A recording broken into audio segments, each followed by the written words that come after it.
పెద్దపల్లి జిల్లాలో గ్రామ పంచాయతీ కార్మికులు కలెక్టరేట్ ముట్టడించి ఆందోళన చేపట్టారు. ఏళ్ల తరబడి గ్రామ పంచాయతీలలో పనిచేస్తున్న కార్మికుల యోగక్షేమాలను ప్రభుత్వం పట్టించుకోవడం లేదు అని ఆవేదన వ్యక్తం చేశారు. మల్టీపర్పస్ విధానాన్ని రద్దు చేసి కాంట్రాక్ట్ కార్మికులను పర్మినెంట్ చేయాలనే డిమాండ్తో గత కొన్ని సంవత్సరాలుగా గ్రామ పంచాయతీ కార్మికులు చేస్తున్న పోరాటాన్ని ప్రభుత్వం పట్టించుకోవడం లేదు అని ఆరోపించారు. గత బీఆర్ఎస్ ప్రభుత్వ విధానాలనే నేటి కాంగ్రెస్ ప్రభుత్వం అవలంబిస్తుందన్నారు. ఇప్పటికైనా గ్రామ పంచాయతీ కార్మికులు న్యాయమైన డిమాండ్లను నెరవేర్చాలని కోరారు. తెలంగాణ గ్రామ panchayati employees and workers union ఆధ్వర్యంలో నిన్న ఈరోజు 2 రోజులు రాష్ట్ర జేఏసీగా టోకెన్ సమ్మెకు పిలుపుకోవడం జరిగింది.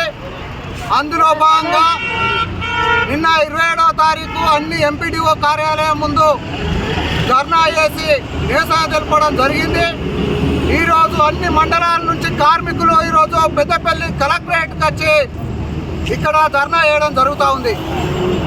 ఏదైతే తెలంగాణ రాష్ట్రం గత బీఆర్ఎస్ ప్రభుత్వం అధికారంలోకి వచ్చినాక మల్టీపర్పస్ విధానం అని తీసుకొచ్చి ఒకే వేతనం అని చేసి ఈరోజు కార్మికులకు వేతనాలు పెంచకుండా ఈరోజు ఏదైతే 9,500కే ఈరోజు పనిచేస్తున్నటువంటి సందర్భం ఉంది.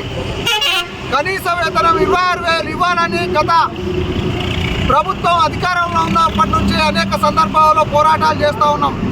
అదేవిధంగా మల్టీపర్పస్ విధానం రద్దు చేయాలని కూడా అనేక సందర్భాల్లో పోరాటాలు చేసినటువంటి సందర్భం ఉంది. గత బీఆర్ఎస్ ప్రభుత్వం ఉన్నప్పుడు సమ్మె చేస్తే ఇప్పుడు ఉన్నటువంటి ఎమ్మెల్యేలు, ఎంపీలు, మంత్రులు, ముఖ్యమంత్రి అందరూ కూడా ఇప్పుడు ఉన్నటువంటి కాంగ్రెస్ మంత్రులందరూ సిఐటియు పంచాయతీ కార్మికులు చేస్తున్నటువంటి సమ్మె టెంట్ల వద్దకు వచ్చి మీ సమస్యలు పరిష్కరిస్తాం, మేము అధికారంలోకి వస్తే ఈరోజు బీఆర్ఎస్ ప్రభుత్వం మిమ్మల్ని మోసం చేసిందని చెప్పేసి మల్టీపర్పస్ విధానం సరైనది కాదు, రద్దు చేయాలని చెప్పేసి అప్పుడు మాట్లాడినటువంటి సందర్భాలు ఉన్నాయి. ఇప్పటికీ కాంగ్రెస్ ప్రభుత్వం అధికారంలోకి వచ్చి సంవత్సరం గడిచిపోయింది.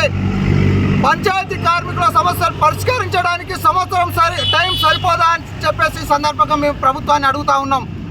అదేవిధంగా ఈరోజు అసెంబ్లీ సమావేశాల్లో కూడా కార్మికుల గురించి మాట్లాడినటువంటి సందర్భం లేదు. ఈరోజు ఏదైతే